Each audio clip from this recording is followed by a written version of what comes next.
वहाँ थोड़ा नेटवर्क का इशू भी था। तो जैसे ही इस कमेटी के गठन का ऐलान हुआ, मैंने हालांकि उसी रात को पोस्ट किया था, ट्वीट किया था उसी रात को एक्स पर। और उसके बाद से मेरे पास लगातार फ़ोन आ रहे हैं कि इस कमेटी में क्या होगा, ये क्यों गठित की गई है। कमेटी जब भी गठित होती है तमाम तरह की आशंकाएं, तमाम तरह की सवाल मन में पैदा हो ही जाते हैं।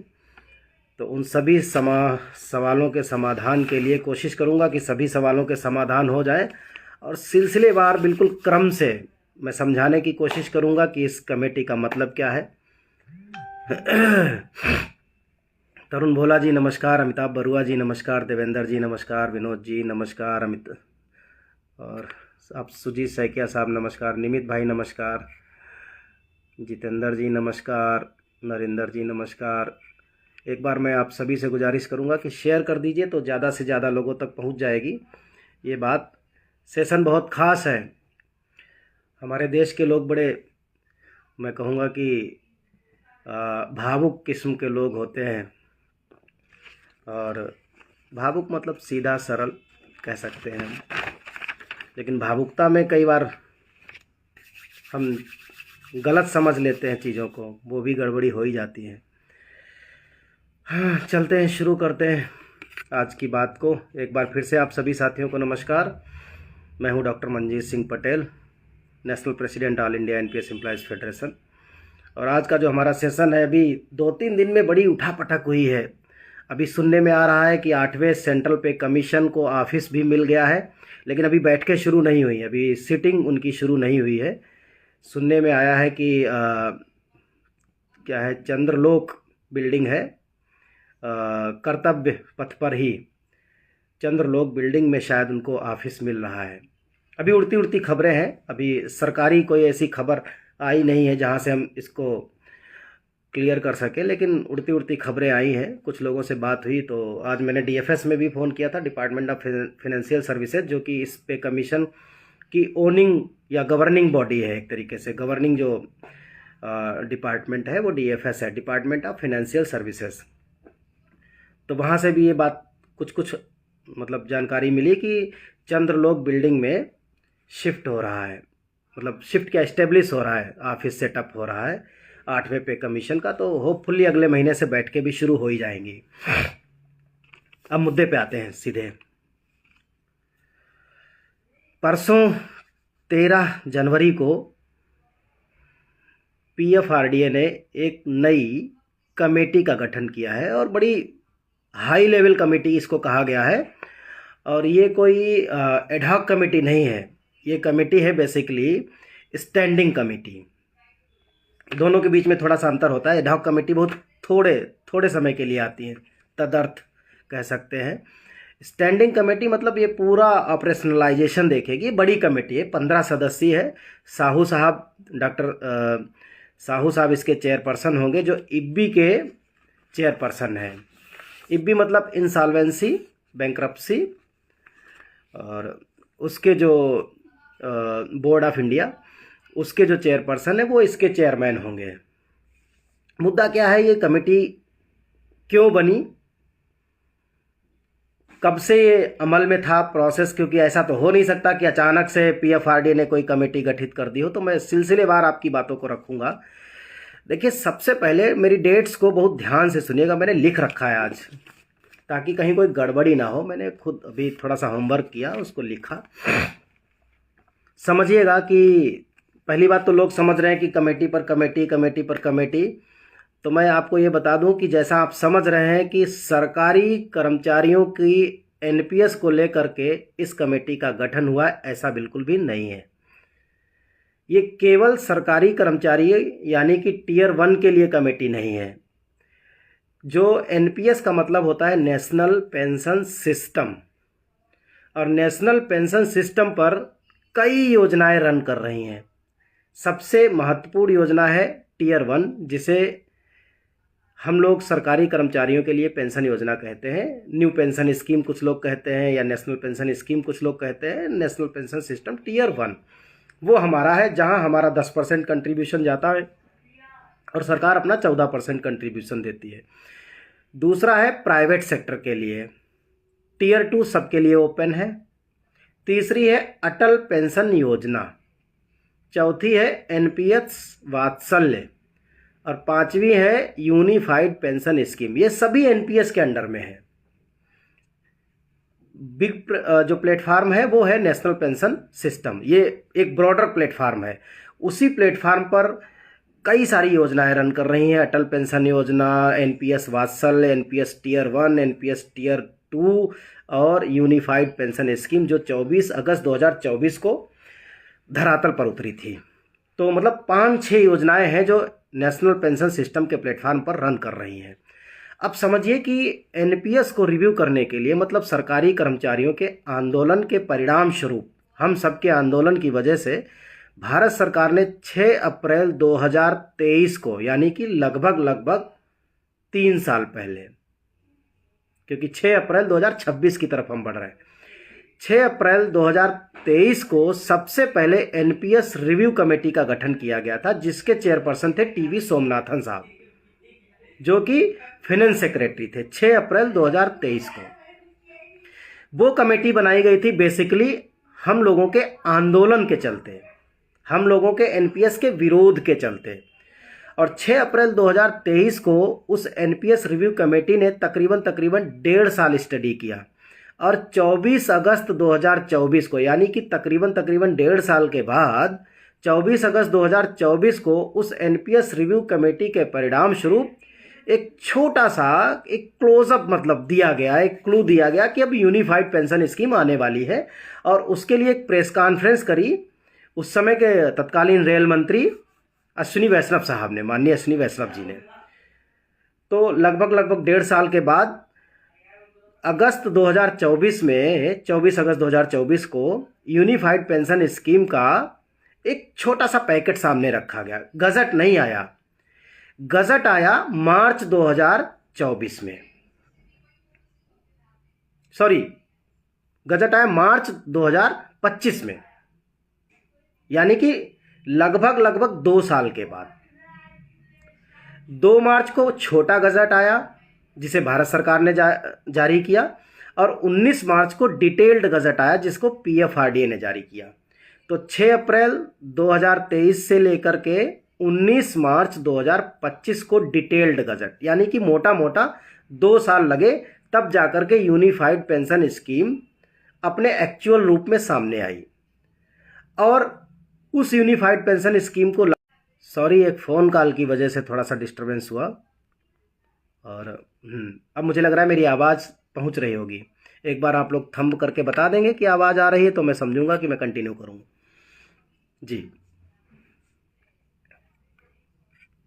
जी, अगर मेरी आवाज़ आप लोगों तक पहुंच रही हो तो एक बार मुझे इशारे से बता देंगे, थंब करके बता देंगे, तो मैं समझूंगा कि आवाज़ पहुंच रही है और मैं कंटिन्यू करूँगा। जी, बहुत सारे लोगों के आ रहे हैं सवाल, मैं लूँगा, आप सभी के साथियों के सवाल लूँगा। तो लगभग 2 साल के बाद, जी थैंक यू, 2 साल के बाद यूनिफाइड पेंशन स्कीम का डिटेल्ड गजट आया, जिसे 1 अप्रैल 2025 से लागू कर दिया गया। पहले 30 जून लास्ट डेट थी, 30 जून को बढ़ा करके 30 सितंबर लास्ट डेट की गई, 30 सितंबर को बढ़ा करके 30 नवंबर यानी 2 महीने पहले लास्ट डेट की गई। और उसके बाद से यूनिफाइड पेंशन स्कीम का चैप्टर बंद हो गया। उनके लिए बंद हुआ जो ऑलरेडी नौकरी में थे या नौकरी में हैं। जो नए कर्मचारी आएंगे उनके लिए यूनिफाइड पेंशन स्कीम का विकल्प आज भी खुला है।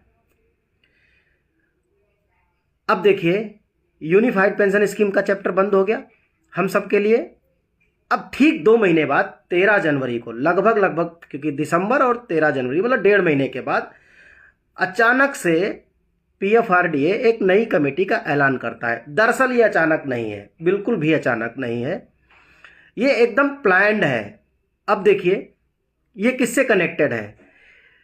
परसों जो पीएफआरडीए ने कमेटी का गठन करने का ऐलान किया है, इससे ठीक पहले 30 सितंबर 2025 को, यानी जिस दिन यूनिफाइड पेंशन स्कीम की लास्ट डेट थी, समझिएगा इस बात को, यूनिफाइड पेंशन स्कीम की पहले लास्ट डेट थी 30 जून, दोबारा लास्ट डेट बढ़ाई गई 30 सितंबर।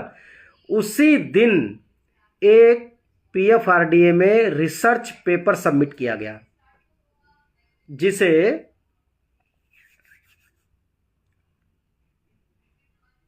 प्रपोजल कह लीजिए, या मतलब जो है उसको कुछ और नाम देना चाहे तो उसको और नाम दे सकते हैं कुछ। वो एक रिसर्च पेपर सबमिट हुआ 30 सितंबर 2025 को। अब वो जो रिसर्च पेपर है वो कम से कम 32-35 पेज का है।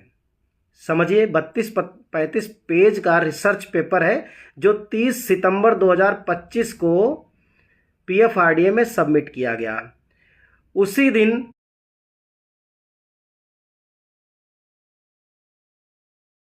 या अगले दिन 1 अक्टूबर 2025 को पीएफआरडीए ने बाकायदा प्रेस इंफॉर्मेशन ब्यूरो के माध्यम से प्रेस रिलीज दी, देश भर के न्यूज़पेपर में गया।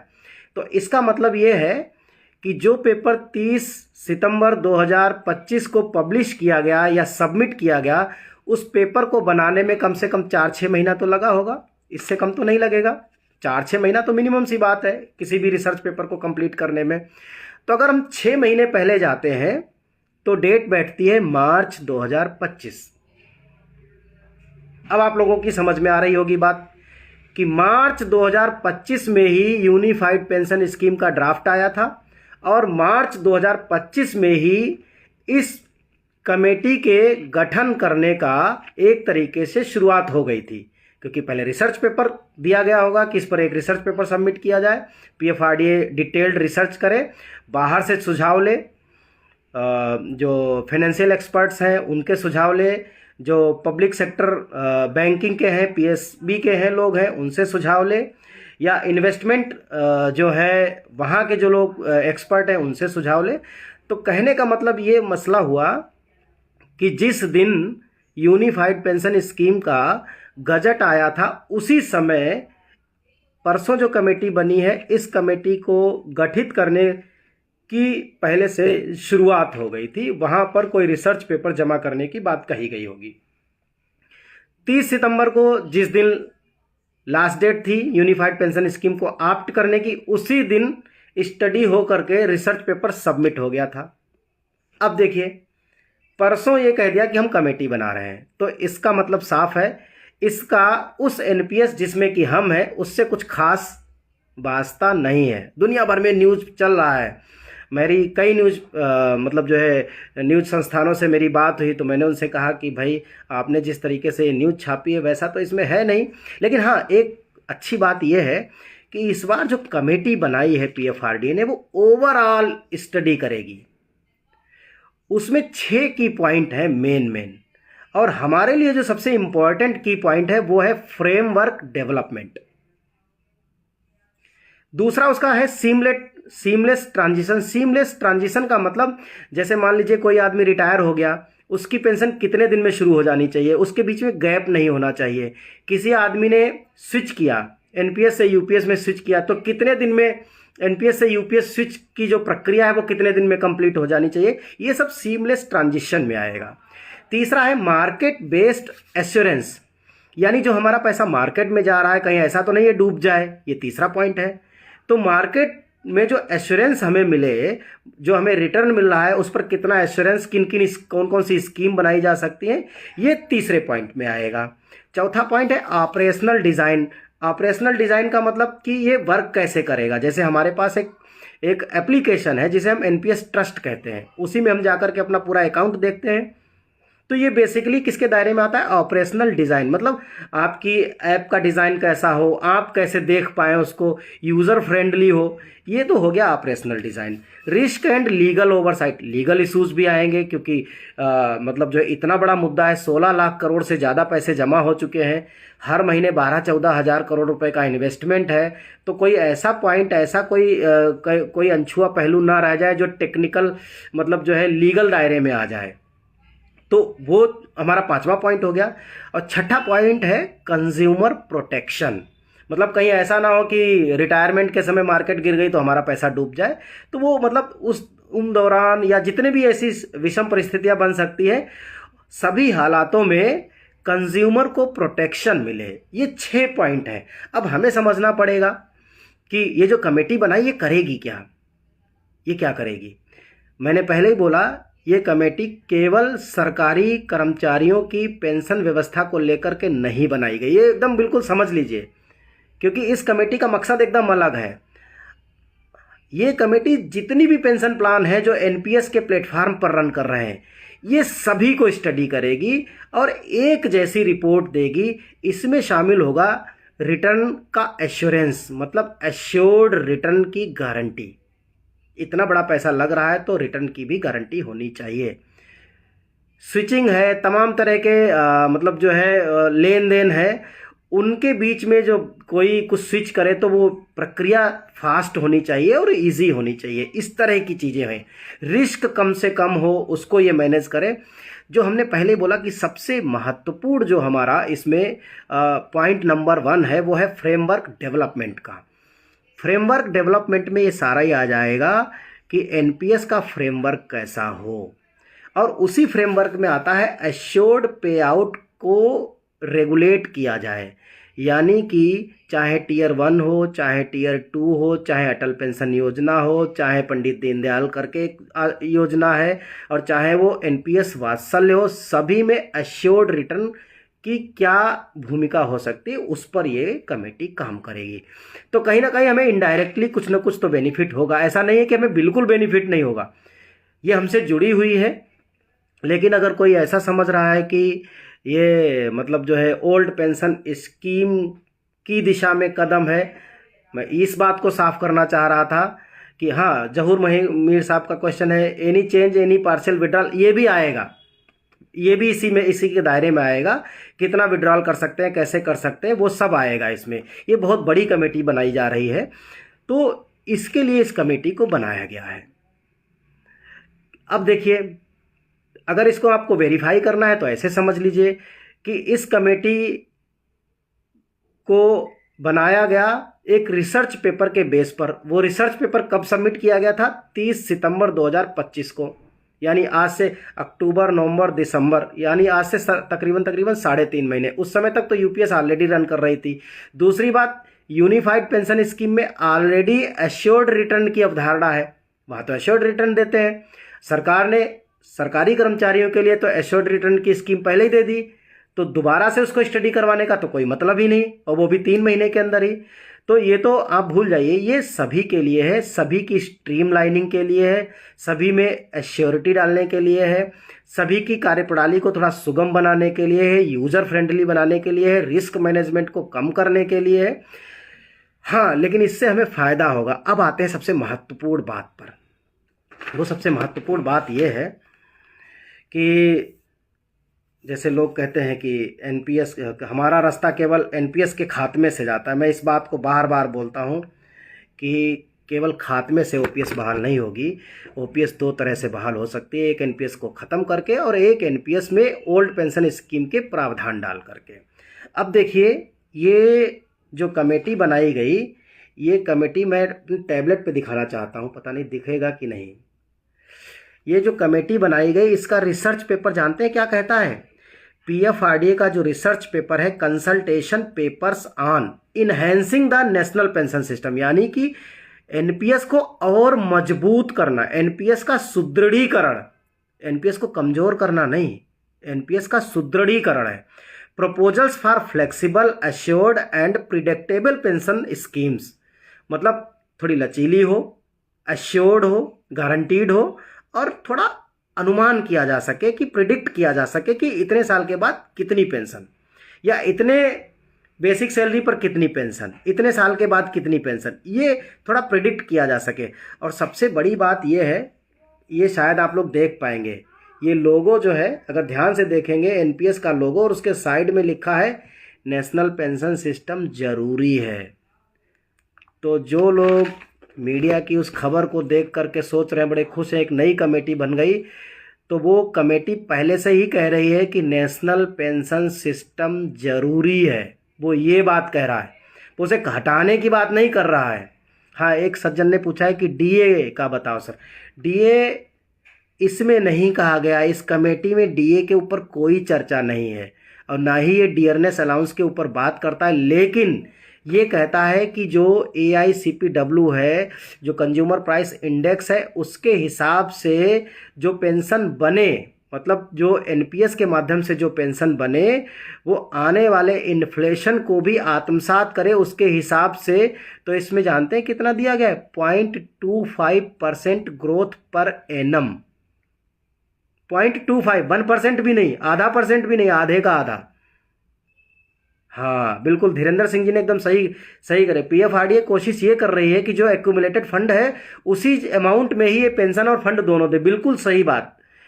तो ये NPS को ख़त्म नहीं बल्कि NPS को और इन्हेंस कर रहे हैं और मजबूत बना रहे हैं।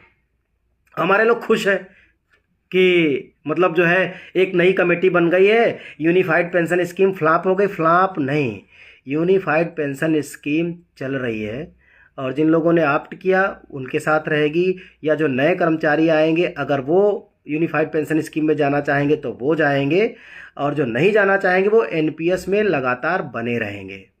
अब मुद्दा आता है OPS कैसे। तो OPS कैसे, मैं बार बार यही बात बोलता हूं कि NPS में केवल एक अमेंडमेंट OPS बहाल कर सकता है, और वो ये है कि 30 मार्च 2021 का जो अमेंडमेंट है, 30 मार्च 2021 का जो नियम है वो ये कहता है कि अगर कोई NPS कर्मचारी सेवा काल के दौरान यानी रिटायरमेंट से ठीक पहले कभी भी किसी भी दिन अगर उसकी डेथ हो जाए या वो डिसेबल हो जाए, दोनों ही कंडीशन, अगर वो 100% डिसेबल हो जाए मतलब नौकरी करने के लायक ना रहे, और अगर उसकी मौत हो जाए, तो दोनों ही कंडीशन में जो कर्मचारी का अंशदान है ब्याज सहित उसके परिवार को दे दिया जाएगा, यानी GPF बन जाएगा उसका हिस्सा, वो दे दिया जाएगा। दूसरा, ये नहीं देखा जाएगा कि कितने साल नौकरी की थी, वो चाहे 1 साल नौकरी किया हो, चाहे 10 साल किया हो, 20 साल किया हो, 25 साल किया हो, कितने दिन नौकरी की हो, लास्ट बेसिक का 50% plus dearness allowance as pension दी जाएगी, यानी OPS वाली पेंशन। अब मैं क्या कहता हूं, मैं ये कहता हूं यही नियम डेथ और डिसेबिलिटी के साथ साथ हमें रिटायरमेंट वाले दिन भी दे दो। अगर आप मान लो कोई 3 दिन बाद रिटायर होता और 3 दिन पहले मर गया रिटायरमेंट से, तब आप दे रहे हो, और 3 दिन बाद वो रिटायर हो रहा है तब देने में क्या दिक्कत है?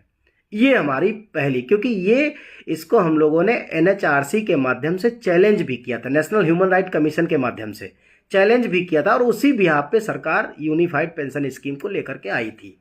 ये सबसे बड़ी बात है, ये तरीका है जिससे NPS ही OPS में बदल सकती। यहाँ पर एक प्रॉब्लम आती है, प्रॉब्लम ये कि कोई आदमी 10 साल की नौकरी करके रिटायर हो गया तो उसको कैसे दे, कोई आदमी 30 और 35 साल की नौकरी करके रिटायर हो रहा है तो उसको 50% दे, ये दिक्कत है सरकार के साथ। तो सरकार ने ये कहा कि 50% पेंशन के लिए कट ऑफ का दायरा 25 साल की नौकरी होगी। हम कह रहे ठीक है, अच्छी बात है। तो जो 20 साल में रिटायर हो रहा है उसको 40% दे दो, जो 18 साल में रिटायर हो रहा है उसको 36% दे दो, जो 22 साल में रिटायर हो रहा है उसको 44% दे दो, और जो 25 या 25 से ऊपर रिटायर हो रहा है उसको 50% दे दो। खत्म बात। 25 साल का क्राइटेरिया हम उसको छेड़छाड़ अभी नहीं कर रहे हैं, वो 25 साल का, उसकी एक और वजह है छेड़छाड़ ना करने की, क्योंकि मैक्सिमम स्टेट्स में 50% पेंशन के लिए 25 साल से ज़्यादा की नौकरी का प्रावधान है। जैसे तमिलनाडु, वहाँ 30 साल की नौकरी चाहिए तब 50% पेंशन मिलेगी। पंजाब, वहाँ 25 साल की नौकरी चाहिए तब 50% पेंशन मिलेगी। छत्तीसगढ़, वहाँ तो 33 साल की नौकरी चाहिए, 33 ईयर्स की। तो अलग अलग स्टेट में 50% का जो क्राइटेरिया है वो अलग अलग है। या तो केंद्र सरकार ये कह दे कि जिसके स्टेट में जितना प्रावधान OPS में था, जितनी नौकरी के बाद 50%, उसी के हिसाब से दे दे, हम उसका अंशदान वापस कर देंगे, खत्म हो गई बात। तो एक तरीका ये है ओल्ड पेंशन स्कीम का बहाल होने का। दूसरा तरीका यूनिफाइड पेंशन स्कीम में है। मैं तो खुल के बोलता हूँ ताकि पूरा देश जाने कि समाधान कहाँ से आएंगे। केवल चिल्लाने से अगर हो जाता तो इतनी बड़ी बड़ी रैलियाँ हो गई, वैसे नहीं हो। अब लोग कसम खाए पड़े हैं कि नहीं नहीं इसको ख़त्म करा के ही मानेंगे। तो ये है एक तरीके का स्कैम, मैं कहूँगा ये एक तरह की सोची समझी साजिश, ताकि मुद्दा बना रहे और धंधा बना रहे। बड़ी सीधी सी बात है ये।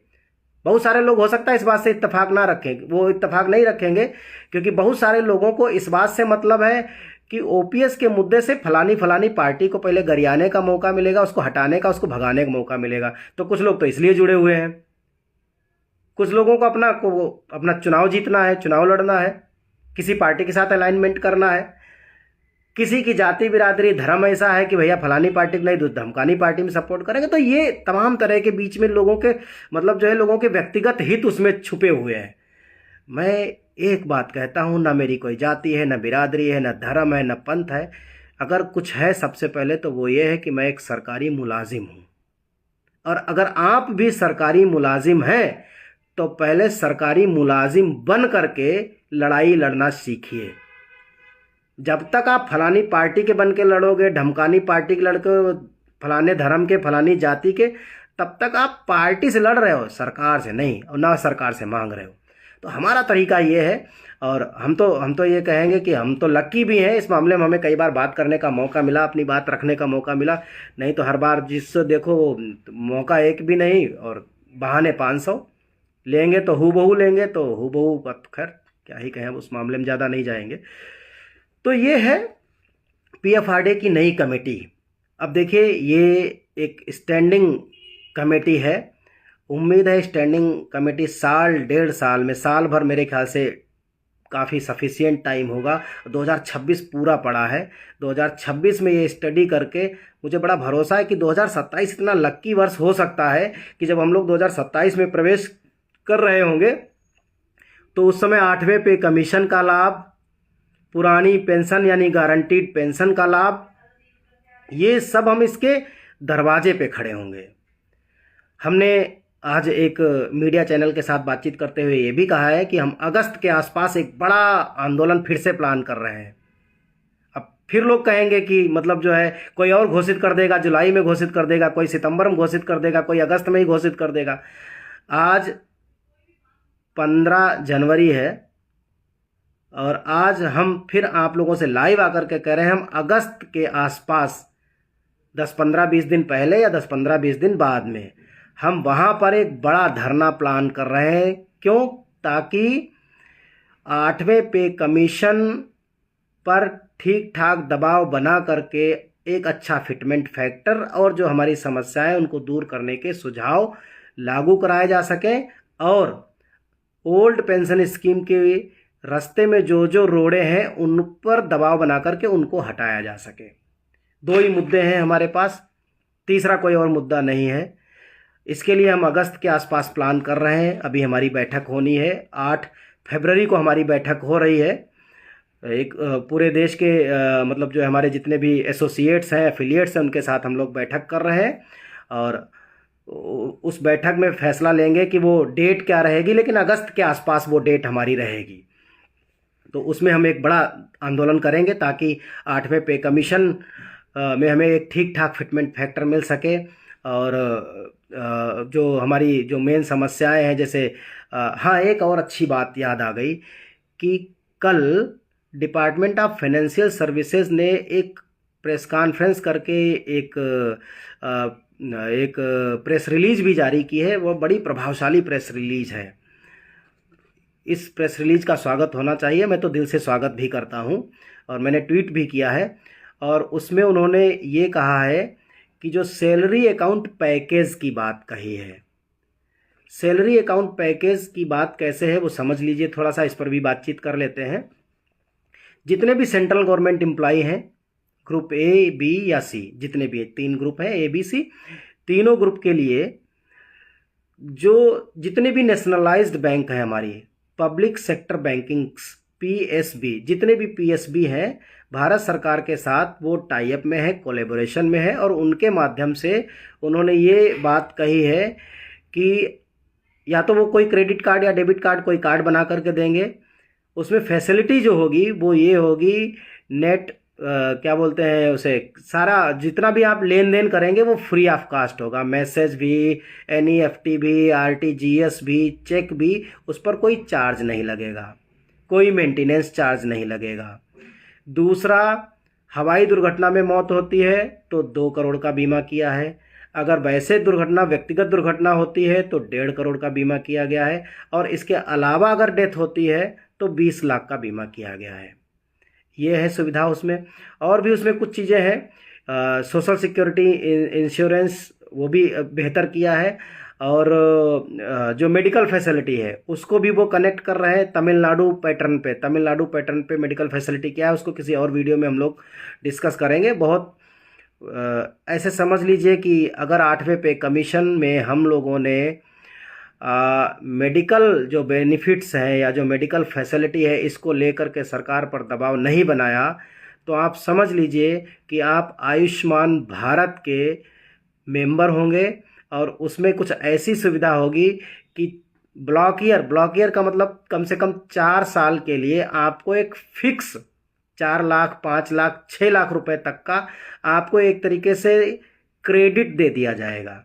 मतलब ऐसे समझो कि आपको एक 4-5 लाख रुपए का आपको रिचार्ज कूपन दे दिया जाएगा और 5 साल तक आप उतने ही पैसे से अपना ट्रीटमेंट, अपने परिवार का ट्रीटमेंट कराओगे। उससे ज़्यादा का नहीं करा सकते। उससे ज़्यादा का अगर कराओगे तो वो आपको अपने पास से बियर करना पड़ेगा। ये मतलब जो है इस तरह का मेडिकल जो जिसको आप CGHS कहते हो, इस तरह की प्लानिंग चल रही है आने वाले समय में इसको। तो इसके लिए अब जिसके घर में कोई बड़ी बीमारी आ गई तो 5 लाख तो 5 दिन में हो जाते हैं। तमिलनाडु में चल रहा है यही, 5 लाख रुपए मिलते हैं 4 साल के लिए।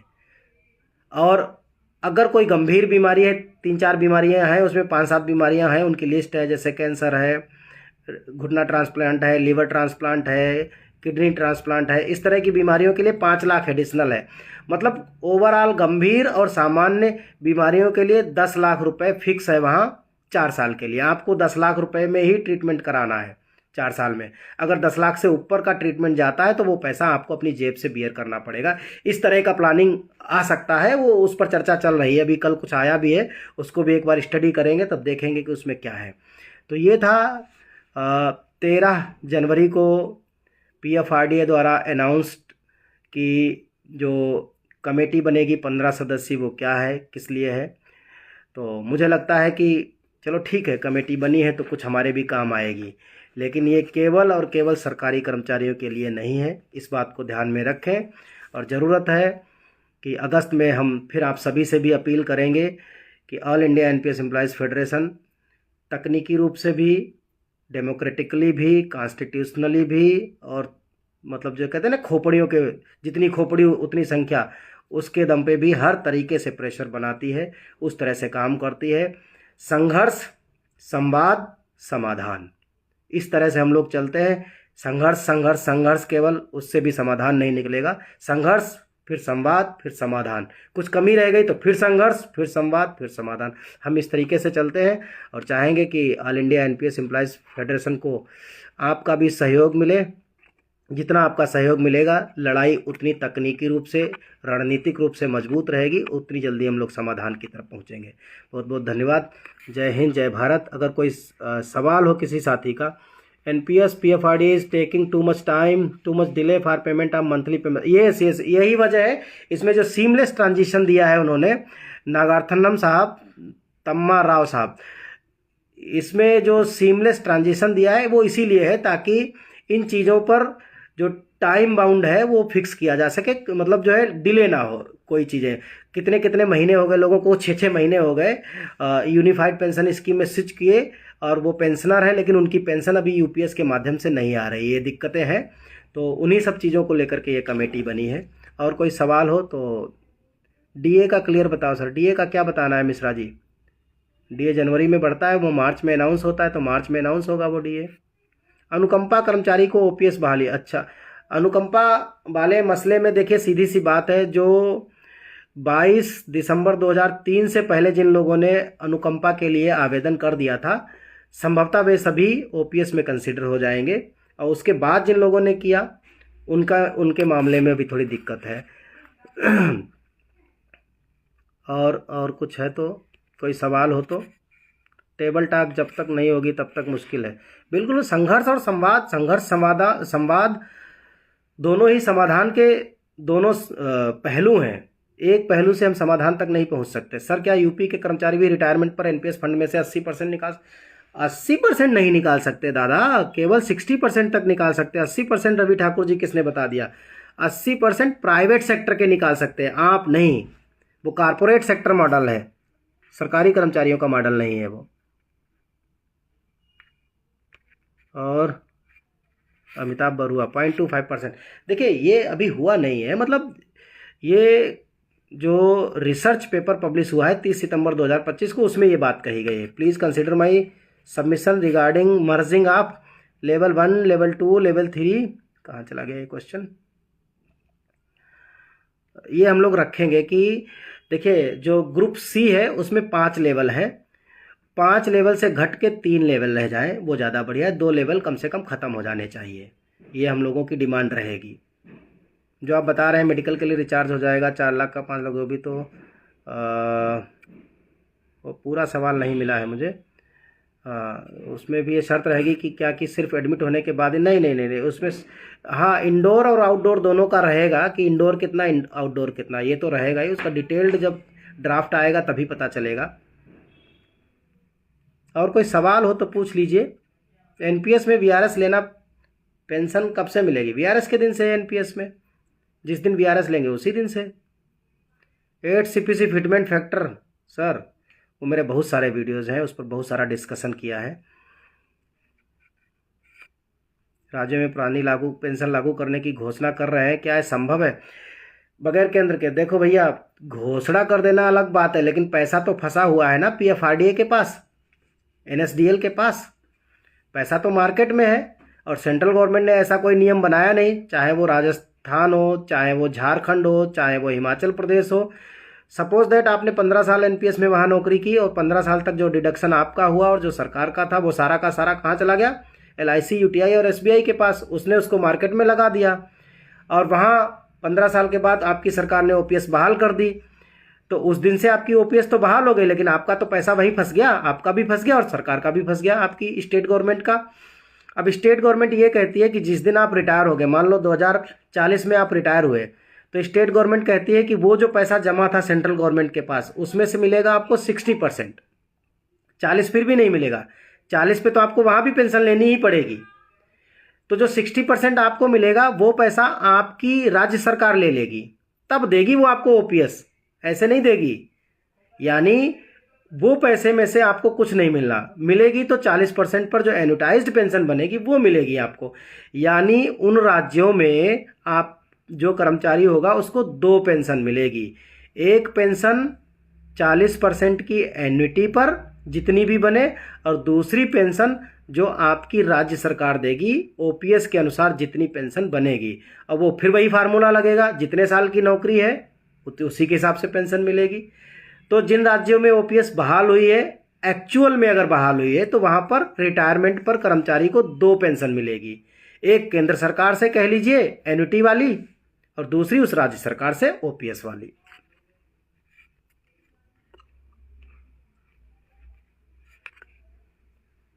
यूपी इलेक्शन से पहले क्या होगा कुछ कह नहीं सकता मैं, ये तो प्रिडिक्शन। अच्छा प्रिडिक्शन पूछ रहे हैं, देखो भैया प्रिडिक्शन कुछ नहीं है। कंजूस सरकारें, इनका बस चले तो कुछ ना दें। मैंने हालांकि इसको जारी किया है कुछ ना वाले में 2.13, और कहते हैं if nothing then 2.13, if something then almost 2.64, if great something big then 2.84, ये हम बोलते हैं। अब आप कहेंगे 3 फैक्टर बता दिए, तो मिनिमम, मिडिल और मेजर, हमने तीनों फैक्टर रख दिए। कैसा फंदा माँ फंसा कर, हाँ भैया क्या करें। शरद गुप्ता जी, एनपीएस और UPS which one is better than for 26 years? Calculation करनी पड़ेगी कि आपका रिटायरमेंट किस साल में फंस रहा है। केवल 26 ईयर्स एक ठीक ठाक सर्विस लेंथ मानी जाती है, लेकिन आपके मामले में आपका ग्रेड पे क्या है, लेवल क्या है, ये भी डिपेंड करता है। और रिटायरमेंट वर्ष कौन सा है। सपोज दैट आपका रिटायरमेंट 2043 में होता है, यानी कि पे कमीशन ईयर 43 में, सॉरी 46 में, तो फिर उस स्थिति में एकदम से बेसिक बढ़ जाएगी, तो वैसी परिस्थितियों में यूपीएस अच्छा हो सकता है। अदरवाइज 25 साल से जिनकी लंबी नौकरी है, मैं उनको सजेशन यही दूंगा कि do not opt unified pension scheme, NPS में बने रहें। Sujina Vijay ji, hi Manjita, have taken VRS from Chennai, sorry आप कहाँ चला गया आपका मैसेज? वो सॉरी, आपका मैसेज चला गया। आप, हाँ मिल गया मुझे। सुजीना Vinesh, hi Manji ji, I have taken VRS from central government service. कब लिया है आपने? पूरा मैसेज नहीं मिल पा रहा है मुझे, बिना पूरा मैसेज में कैसे बताऊं।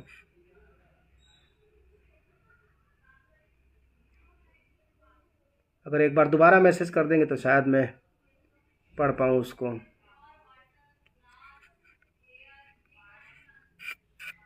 हाँ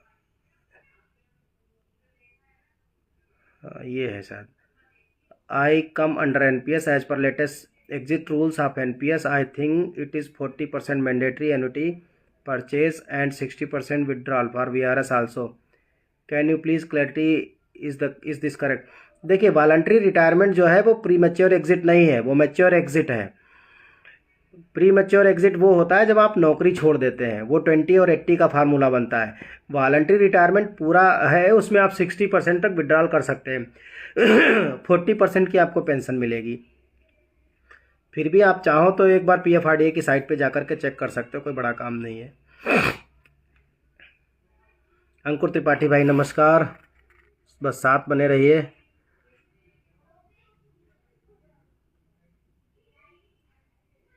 रंजीत वर्मा, NPS से भी UPS की तरह कार्पस खाने का? कार्पस तो UPS में भी नहीं खा पा रहे हैं खैर, लेकिन वो ये है कि अगर आपको गारंटीड पेंशन चाहिए तो खा रहे हैं। ठीक है, मुझे लग रहा है आप कोई सवाल नहीं है। जो क्वेश्चन आ रहे हैं वो केवल प्रेडिक्शन के लिए आ रहे हैं। Joining 2015, retirement 41, total 26 year. Sharad Gupta 41 में आपके केस में NPS अच्छा हो सकता है, लेकिन एक कैलकुलेटर है, आप चाहो तो उस कैलकुलेटर पे चेक कर लेना, वो प्रेडिक्शन के साथ कैलकुलेटर बताएगा, अप्रॉक्सीमेट आपको वैल्यू दे देगा। डॉक्टर मंजीत .in करके है, आप उस पर जाएंगे तो आपको कैलकुलेटर पे मिल जाएगा। Dhirendra Singh thank you. मिराज अहमद जी लखनऊ से नमस्कार। विश्व विजय विद्रोही साहब नमस्कार। देवेंद्र जी नमस्कार। Indian coast guard line pension जी जाती है, क्या है आपका सवाल? चला गया, सवाल ही चला गया मेरे पास से। चलिए, थैंक यू सो मच। मैं बाद में क्वेश्चन आपके रीड कर लूँगा। बहुत बहुत धन्यवाद। जय हिंद, जय Bharat. All India NPS employees federation के साथ जुड़े रहिए। हम लोगों के साथ विजय वर्मा भी जुड़ गए भाई, बहुत बहुत धन्यवाद, थैंक यू, स्वागत है आपका भी। अब हम लोग टाटा बाय बाय करते हैं। जय हिंद, जय भारत। ख्याल रखिए, सर्दियाँ बहुत हैं, खास करके जो लोग तराई बेल्ट में रह रहे हैं उनको और ज़्यादा मतलब जो है ध्यान रखने की ज़रूरत है। उधर बहुत भयंकर सर्दी पड़ती है। दिल्ली में भी हालात मतलब सर्दी के अच्छे खासे चल रहे हैं। हाँ, ये अपॉइंटमेंट अगेंस्ट 2003, मैं आप लोगों के ये क्वेश्चन बाद में देख लूँगा वैकेंसीज, क्योंकि लाइव सेशन में क्वेश्चन देख पाना बड़ा मुश्किल होता है, ये चलता रहता है, स्क्रॉल करता रहता है, मिल नहीं पाते हैं question. Thank you so much once again, good night, sweet dreams.